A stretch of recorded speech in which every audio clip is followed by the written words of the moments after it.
थंडीत गरमागरम पदार्थ सगळ्यांना आवडतात। रोजच्या जेवणातलं वरण जर या पद्धतीने करताल तर नक्कीच सगळ्यांना आवडेल। तर इथे मी कढईमध्ये 4 चमचे तेल टाकून घेतलेलं आहे। अर्धा चमचा मोहरी, अर्धा चमचा जिरं, थोडंसं हिंग टाकून घेतलेलं आहे। बारीक चिरलेला कांदा यामध्ये छान हलकसं रंग चेंज होईपर्यंत परतून घ्यायचं आहे। त्यानंतर टोमॅटो टाकून घ्यायचं आहे, ते सुद्धा छान परतून घ्यायचं आहे।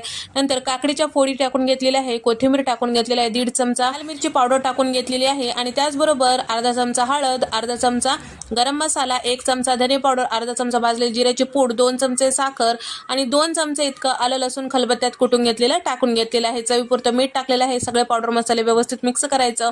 इथे मी वरणावरचं पाणी टाकून घेतलेलं, साधं पाणी टाकलं तरी चालेल। उकळी आलं की इथे शिजून घेतलेलं साधं वरण टाकायचं आहे। साधं वरण मी तुरीच्या डाळीचंच लावलेलं होतं आणि शिजल्यानंतर हळद आणि मीठ टाकून घोटून घेतलेलं होतं। 2 चमचे सांबार मसाला टाकून घेतलेला आहे, त्यामुळे अप्रतिम चव येतो।